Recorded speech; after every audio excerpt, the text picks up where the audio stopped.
Ambati Silks, Kanchipuram Saree Store, now in Vijayawada. Exclusive Pattu Sarees, Salwas and Lehengas. నిన్న లోక్సభలో ప్రవేశపెట్టిన మహిళా reservation bill వీగిపోయింది.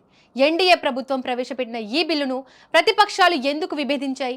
ఈ bill pass అయ్యి అమల్లోకి వచ్చి ఉంటే చట్టసభల్లో మహిళలకు ఎలాంటి ప్రాధాన్యత ఉండేది? చట్టాలను రూపొందించడంలో మహిళలు స్వేచ్ఛగా నిర్ణయం తీసుకునే అవకాశం చేజారిపోయిందా? ఎస్, నిన్న లోక్సభలో జరిగిన పరిణామాలపై మహిళా నేతలు ఏమనుకుంటున్నారో తెలుసుకుందాం. మనతో మాట్లాడడానికి లైవ్ కాల్లో సిద్ధంగా ఉన్నారు ఉమెన్ యాక్టివిస్ట్ POW జాతీయ నాయకురాలు సంధ్య గారు. వారితో మాట్లాడదాం. నమస్తే మేడం. నమస్తే. సృష్టికి మూలమే ఆడది. మరి ఆడవాళ్ళకి సమాన అవకాశాలు ఇవ్వడానికి ఎందుకు ఇంత గొడవ, ఎందుకు ఇంత రాద్ధాంతం, ఎందుకు ఇన్ని వ్యతిరేకతలు? రాజ్యాంగం మాత్రమే సమానత్వం ఇచ్చింది, మన బుర్రల్లో సమానత్వం లేదు. మీరు అన్నది చాలా కరెక్ట్.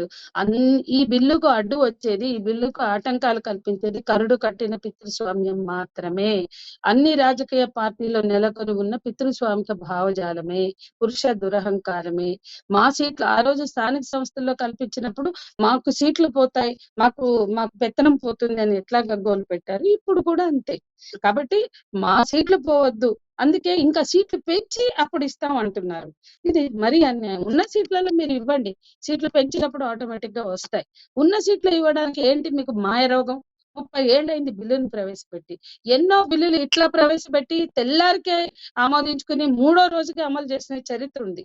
ప్రజల జీవితాలను చిన్న భిన్నం చేసినటువంటి ఎన్నో బిల్లులని ప్రతిపక్షాల నిరసనల మధ్య, వాకౌట్ల మధ్య, మైకులు ఇరుగుతుంటే, బల్లలు పగులుతుంటే మార్షల్స్ ని తీసుకొచ్చి నెట్టి వేసి ఆమోదించుకున్న చరిత్ర మీకు ఉంది.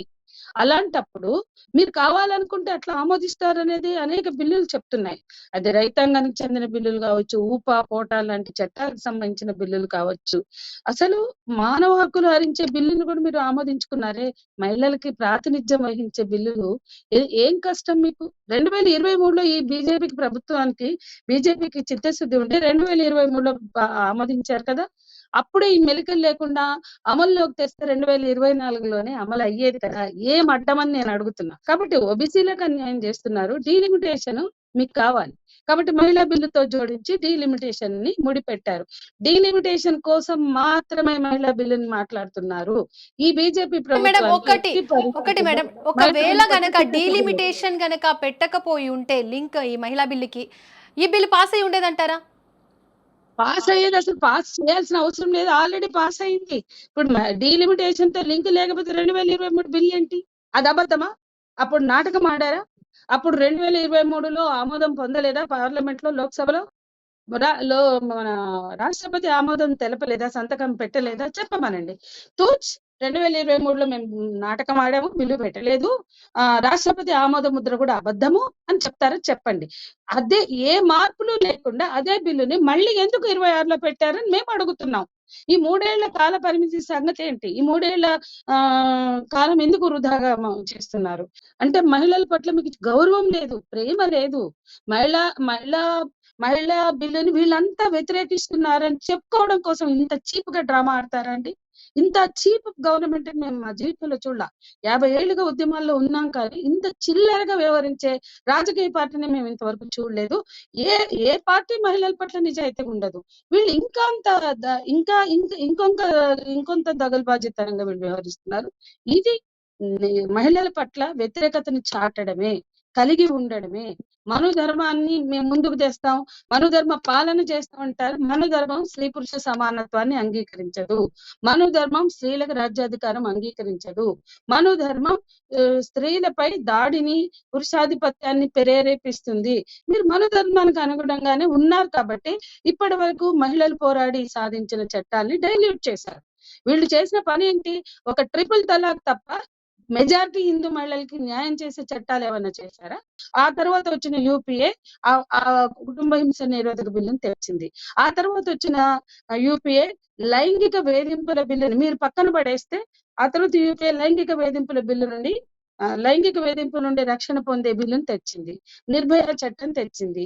మీరు ట్రిపుల్ తలాక్ మినహా ఏదన్నా తెచ్చారా? అంటే ఈ దేశంలో ముస్లిం మహిళలకే న్యాయం చేయడానికి పొద్దున్న లేస్తే మతద్వేషం, పొద్దున్న లేస్తే నఫరత్, పొద్దున్న లేస్తే జిహాదులని మాట్లాడే వాళ్ళు మీరు ముస్లిం మహిళల కోసం నడుం కట్టారు.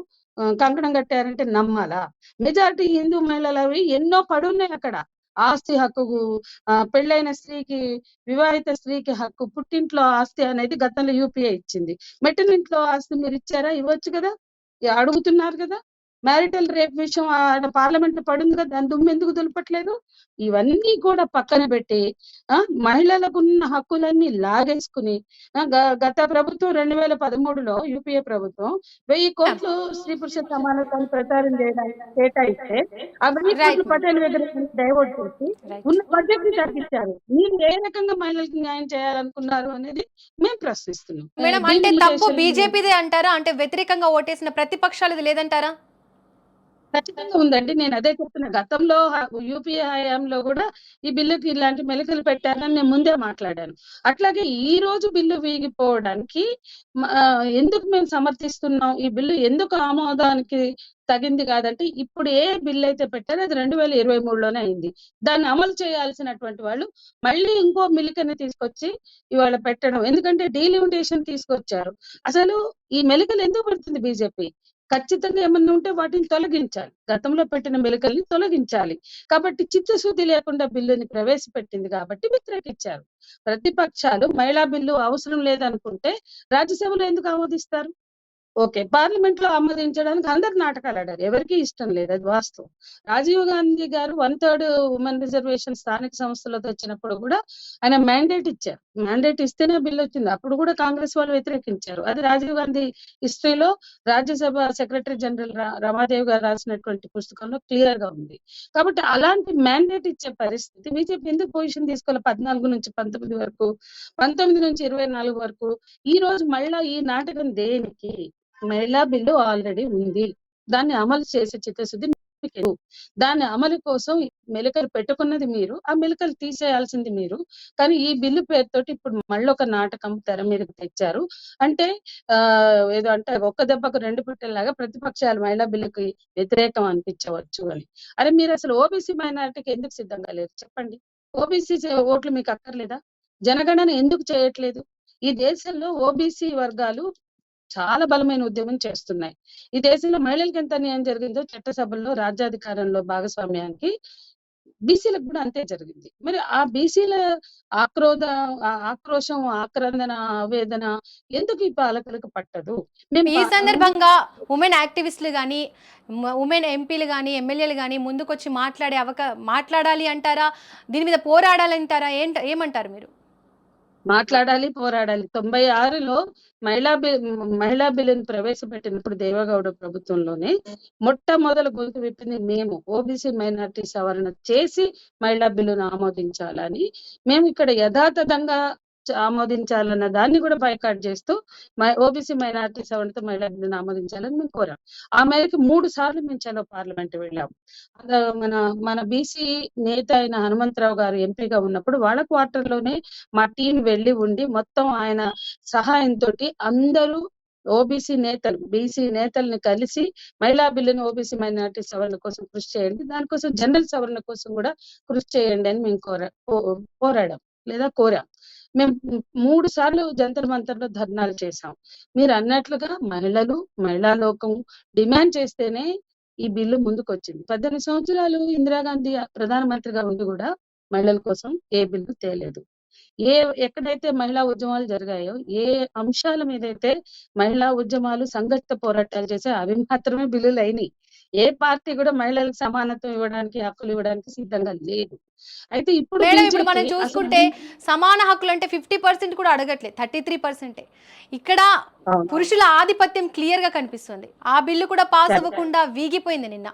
అసలు మేడం ఒకటి చెప్పండి, సాధారణంగా ఈ మహిళా రిజర్వేషన్ బిల్ వల్ల సాధారణ మనుషులకు కూడా అర్థమయ్యేలాగా చెప్పండి, ఉపయోగం ఏంటి?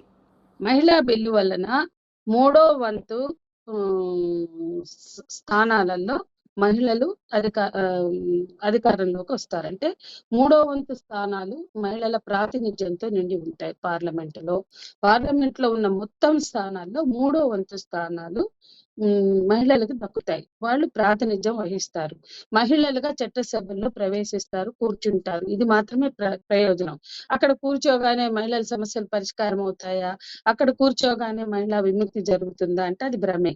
ఇప్పటి వరకు ఎస్సీలు కూర్చున్నా, బీసీలు కూర్చున్నా, ఇంకెవరు కూర్చున్నా వాళ్ళకి ఒరిగిందేమీ లేదు. కానీ మనం ఎందుకు వాళ్ళ హక్కుగా మాట్లాడుతున్నామంటే, అంటే ఇదేమన్నా పురుష సబలా? 10% మించి స్త్రీలు ఎందుకుండరు? ఈ దేశంలో అత్యున్నతంగా 14% మాత్రమే మహిళలు వచ్చారు. అది గూడా గతంలో. ఇప్పుడైతే 10, 11 శాతానికే పరిమితమయ్యారు. కాబట్టి 14% మించకుండా మహిళల ప్రవేశం చట్టసభలో ఉన్నప్పుడు కనీసం 1/3 బిల్లు ఏం చెప్తుందంటే 33 మూడో వంతు మహిళలకు ప్రాతినిధ్యం ఇవ్వండి. మహిళలు తమ గొంతు విప్పడానికి అవకాశం ఇవ్వండి. మహిళల సమస్యల్ని ప్రతిబింబించే గొంతులకి అవకాశం ఇవ్వండి. మేమెందుకు ఓబీసీ మైనారిటీ సవరణ అడుగుతున్నాము. ఎస్సీ, ఎస్టీ సవరణ ఎలాగూ ఉన్నాయి. దాన్ని పొందుపరిచారు. ఓబీసీ మైనారిటీ కూడా ఎందుకంటున్నామంటే ఇప్పటి వరకు మైనారిటీల నుంచి పెద్దగా చట్టసభలో ప్రవేశించింది లేదు. ఇక ఓబీసీలు ఎక్కువ జనసాంద్రత ఉండి ఎక్కువ జనాభాలో వాళ్ళు ఉన్నప్పుడు వాళ్ళకి ఎందుకు అవకాశం కల్పించరు? ఆ స్థానాలన్నీ ఆధిపత్య కులాలే ఎందుకు లాక్కుంటున్నాయి? కాబట్టి ఓబీసీలకు కూడా అవకాశం ఇవ్వాలి. ఇవాళ ఓబీసీలో వివిధ కులాలు ఉన్నాయి. ఆ మహిళలకి ప్రాతినిధ్యం వహించే హక్కు లేదా? అవకాశం లేదా? వాళ్ళ సమస్యలు వాళ్ళు చర్చించడానికి, లేవనెత్తడానికి చట్టసభలో అవకాశం ఉండాలి అని చెప్పి ఆ రోజు మాయావతి గారు గాని, ఈ యాదవ్ త్రయం గాని ఈ ఈ అంశాన్ని ముందుకు తెచ్చారు. అందులో వాస్తవికత కూడా ఉంది. సరే వాళ్ళు డిమాండ్ చేసే దాంట్లో కూడా చిత్తశుద్ధి లేదు. ఎందుకంటే మహిళలకు రిజర్వేషన్లు ఎందుకని కూడా వాళ్ళు మాట్లాడారు. అది అందరి వ్యతిరేకతని చోటు చేసుకుంది. అందరూ దాన్ని చాలా తీవ్రంగా దుయ్యబట్టారు. కానీ ఆ రోజు వాళ్ళు ఈ డిమాండ్ అయితే ముందుకు తెచ్చి మహిళా బిల్లు వచ్చినప్పుడే చిందులు తొక్కారు తప్ప జనరల్ సవరణ కోసం ఎందుకు కృషి చేయలా? Right madam, thank you so much madam, చాలా చక్కగా వివరించారు. రైట్, మొత్తానికి మహిళా రిజర్వేషన్ బిల్లు మరోసారి రాజకీయాల్లో చిక్కుకుంది. మహిళల ప్రాతినిధ్యం పెంచే దిశగా కీలకంగా భావించిన ఈ బిల్లు ముందుకు సాగకపోవడం పలు ప్రశ్నలకు దావిస్తోంది. ఇకపై ప్రభుత్వం ఏ విధంగా ముందుకు వెళ్తుందో చూడాలి. మహిళలకు సమాన హక్కులు, సమాన అవకాశాలు ఎప్పుడు అందుతాయన్నది ఇప్పటికీ ఒక ప్రశ్నగానే మిగిలింది.